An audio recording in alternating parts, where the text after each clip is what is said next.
పరిషత్ కార్యాలయంలో ఎమ్మెల్యే కొత్త ప్రభాకర్ రెడ్డి ఆధ్వర్యంలో అభివృద్ధిపై సమీక్షా సమావేశం నిర్వహించారు. దుబ్బాక మండల పరిషత్ కార్యాలయంలో ఎమ్మెల్యే కొత్త ప్రభాకర్ రెడ్డి ఆధ్వర్యంలో దుబ్బాక మండల అభివృద్ధిపై సమీక్షా సమావేశం నిర్వహించారు.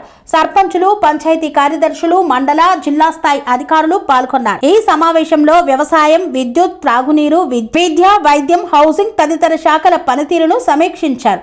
రైతులకు ఎరువుల సరఫరాలో ఇబ్బందులు లేకుండా చూడాలని, డిఏపి ఎరువులను అధిక ధరలకు విక్రయిస్తే కఠిన చర్యలు తీసుకోవాలని అధికారులను ఆదేశించారు.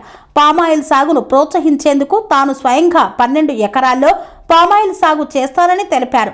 ప్రతి గ్రామంలో విద్యుత్, తాగునీరు, విద్య, వైద్య సేవలు మెరుగుపడేలా అధికారులు బాధ్యతగా పనిచేయాలని సూచించారు. విద్యుత్ సమస్యలు, త్రాగునీటి సమస్యలు వెంటనే పరిష్కరించాలని ఆదేశించారు. ప్రజా సమస్యల పరిష్కారమే సమీక్షా సమావేశాల ప్రధాన ఉద్దేశమని ఎమ్మెల్యే అన్నారు. దుబ్బాక అభివృద్ధిలో నిర్లక్ష్యం వహించే అధికారులను ఉపేక్షించబోమని, అవసరమైతే జిల్లా కలెక్టర్ కార్యాలయం ముట్టడికైనా వెనుకాడబోమని హెచ్చరించారు. ప్రజల అభివృద్ధి కోసం నిరంతరం పోరాడుతామని స్పష్టం చేశారు.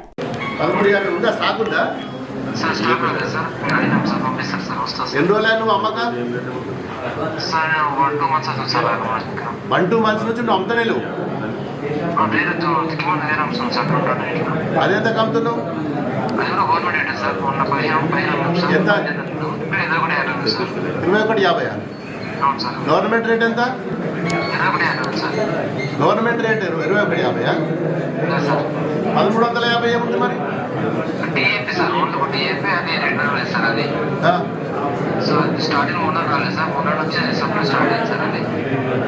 రేటు సప్లై లేకపోతే డిమాండ్ పెట్టి మా బ్లాక్లో అవుతుందా? మరి 1321 వాళ్ళకి 50 ఎట్లా అవుతుంది?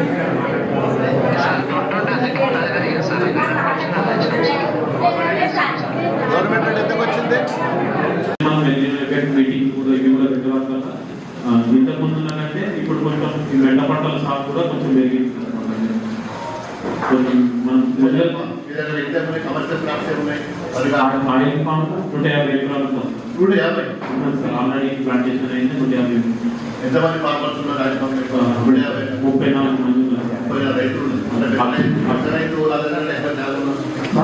అందరికంటే ఎక్కువ భూమి 10-20 ఎకరాలు. హనుమంతరావు అని అక్కూరు అభిషేకూర ఎన్ని ఎకరాలు పెట్టాడు? ఆయన 20 ఎకరాలు అయితే ఆయన ఇప్పుడు వేటర్లకు పౌరుకి చేస్తున్నాను. వేటర్లు మెయింటైన్ చేస్తున్నాను. ఇప్పుడు బాగానే నీళ్ళు ఇంకా నేను ఒక 10 ఎకరాలు ఐడెంటిఫై చేశాను సార్. ఆల్రెడీ వాళ్ళకి ఈ సీజన్లో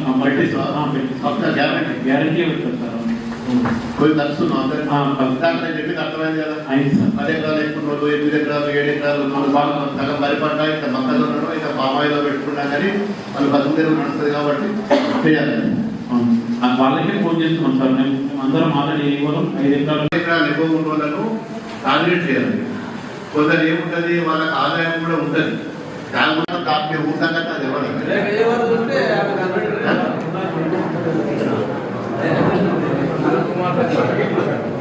హలో నల్లా ఫిట్ చేసుకురా. ఇంట్లో నీళ్ళు కొనుగోలు పడేస్తున్నా గద్దె మీరు తిరిగి నల్లా ఫిట్ చేయలేదు కదా? అన్ని విధాలు ఉంటాయి. 12 ఎకరాలు ఉంది. నేను 7 ఎకరాలు 12 కూడా పెట్టాను.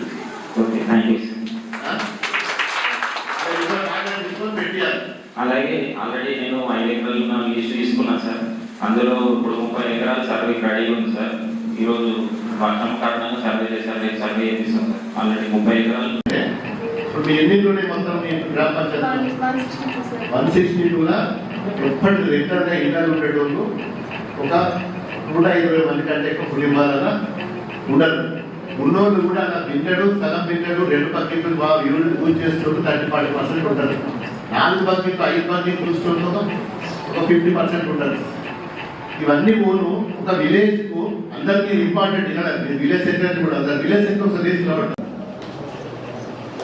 మనకు గతంలో జనరల్ పార్టీ మీటింగ్ ఎంపీపీ ఉన్నప్పుడు జనరల్ పార్టీ మీటింగ్ ఉంటుండే. 2 నెలలకు 3 నెలలకు నెలకోసం పెట్టుకున్నాం. దాదాపు ఇప్పుడు మనకు ఆ వ్యవస్థ పూర్తిగా ఎలక్షన్ లేదు కాబట్టి నిర్వీర్యం అయిపోయింది. మరి మన సమస్యల మీద కనీసం ఎవరికి కూడా అవగాహన లేకుండా అయిపోయింది. ఇండివిజువల్గా ఒక్కొక్కరికి అవసరం ఉన్నప్పుడు ఫోన్ చేసుకుంటున్నాం తప్ప మరి అన్ని డిపార్ట్మెంట్లతో కూర్చొని ఏ గ్రామంలో మరి ఏ శాఖకు సంబంధించి ఎక్కడెక్కడ ఇబ్బందులు ఉన్నాయి మనకు, మరి విద్యాశాఖ కానీ స్కూల్స్ మీద కానీ మనకు పవర్ మీద కరెంటు మీద కానీ వ్యవసాయం మీద కానీ హార్టికల్చర్ మీద కానీ ఇట్లాంటి అన్నీ కూడా మరి ఒక వేదిక ద్వారా మరి ఈ విధంగా మీటింగ్ పెట్టుకోవడం మరి అన్ని చాలా గ్రామాలలో చాలా సమస్యల మీద ఈరోజు చర్చించుకున్నాం. దయచేసి మరి అధికారులు కూడా గౌరవ సర్పంచులు కొత్తగా ఎన్నికయ్యారు, మరి వాళ్ళకి చాలా సమస్యలు మాకు డైరెక్ట్ ఫోన్ చేసుకుంటారు ప్రతి చిన్న విషయాన్ని. ఈ రోజుల్లో ప్రతి ఇంటింటి ఎవరికి ఏ సమస్య వచ్చినా నల్ల రాకుండా డైరెక్ట్ ఎమ్మెల్యేకి ఫోన్ చేస్తున్నారు. గతంలో ఇది లేకుండా సిస్టమ్. ఏ ఊళ్ళో చిన్న సమస్య వచ్చినా కానీ మరి అధికారులకు ఫోన్ చేసుకుంటూ బంద్ అయిపోయింది. మరి ఎందుకు బంద్ అయిందో మీకే అర్థం కావాలి. చిన్న సమస్య కూడా మరి మారానికి వస్తున్నది. మరి మీరు కింది స్థాయిలో మీరు కరెక్ట్ పనిచేసి ఉంటే మరి ఈ సమస్య వచ్చేదా? ఎవరి బాధ్యత వాళ్ళు తీసుకున్నట్టయితే ఇది అందరం కూడా ప్రజల కోసం పనిచేస్తున్నాం మనం. ఎవరి సొంతాని కోసం కాదు, ఎవరి కోసం ఒత్తిడి కోసం కాదు. ఇప్పుడు మన బాధ్యత, మీకు ఒక శాఖకు సంబంధించిన ఇంతమంది అధికారులు ఉన్నారు ఈ మండలానికి. ఈ మండలానికి 800 మంది అధికారులు పనిచేస్తున్నారు డైరెక్ట్గా ఇండైరెక్ట్గా. మరి మన బాధ్యత ఇంతమంది మీద మరి ఉన్నప్పుడు మరి సమస్యలు ఎందుకు వస్తున్నాయి? ప్రభుత్వం పోయి డబ్బులు ఖర్చు పెట్టలేదంటే డబ్బులు ఖర్చు పెడుతుంది, అందరికి వేకేసి ఉన్నది, మరి అన్ని స్కీమ్లు వస్తున్నాయి. ఏ గవర్నమెంట్ ఉన్నా మరి అందరికీ కూడా మరి మేలు చేయాల్సింది. ఆ పదవి ఎక్కడైతే వాళ్ళకు పథకాలు వచ్చినా ఏదొచ్చినా ప్రజల వద్దకు పూర్తి స్థాయిలో చేరవేయాల్సిన బాధ్యత మరి ప్రభుత్వ అధికారులు. కాబట్టి మీరందరూ కూడా దయచేసి మరి ఈ మండలం కానీ ఈ ప్రాంతం ఎక్కబడ్డ ప్రాంతం ముఖ్యంగా మనకంతా రైతులే. టోటల్ ప్రతి కుటుంబం మీద కూడా మరి రైతులు లేని కుటుంబం అంటే ఇక్కడ లేదు. ఇక్కడ వేరే వ్యాపారాలు ఇంకేదో ఉద్యోగాలు లేకపోతే వేరే వేరే యాక్టివిటీస్ లేదు. దుబ్బాక నియోజకవర్గంలో ఉన్న ప్రతి మండలం కూడా మరి వ్యవసాయ ఆధారిత కుటుంబాలు కాబట్టి మరి వ్యవసాయానికి ప్రాధాన్యతలు ఇచ్చి మనం ముందుకు పోతున్నాం.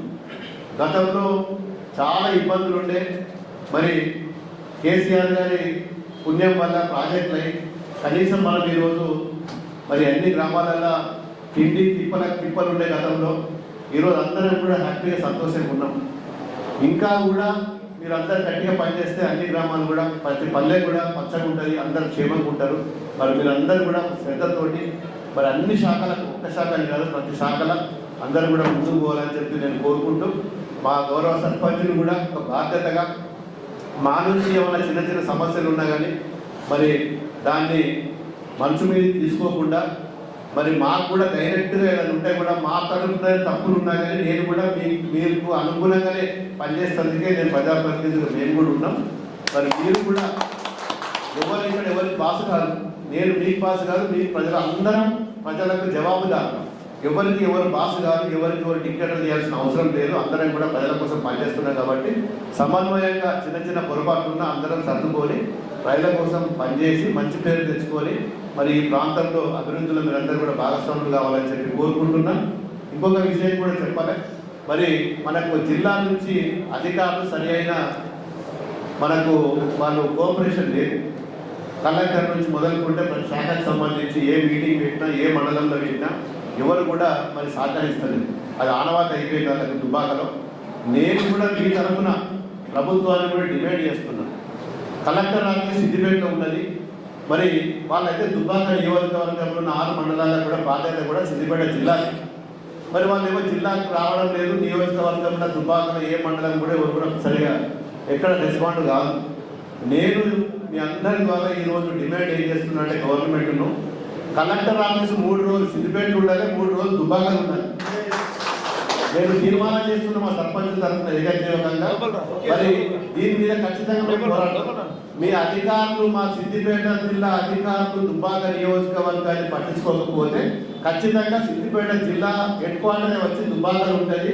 అది చేసేది కూడా మాకు ఉన్నది, మాకు శక్తి ఉన్నది. కాబట్టి ఖచ్చితంగా మీ అధికారులు ఇప్పటికైనా కళ్ళు తెరిచి ప్రతిదీ కూడా పెద్ద నియోజకవర్గం ఫార్మర్స్ బ్యాక్వర్డ్ ఏరియా కాబట్టి సిద్దిపేటలో ఉన్నంత మాత్రాన పనులు కావు. దుబ్బాకకు వచ్చి కూడా అన్ని మండలాలలో అన్ని అధికారులు రెవెన్యూ కానీ కలెక్టర్ కానీ మరి కలెక్టర్ గారు కూడా ఏ మీటింగ్ చెప్పినా కానీ మరి అవి కనీసము ఇని ఈ ప్రాంతంలో ఏం జరుగుతుందని చెప్పి కూడా మరి వారికి ఓపిక కూడా లేదు కాబట్టి మరి ఖచ్చితంగా మీరు ఏ విధంగా రావాలో మాకు తెలుసు, ఇక్కడ ఏ విధంగా తీసుకురావాలో కూడా తెలుసు.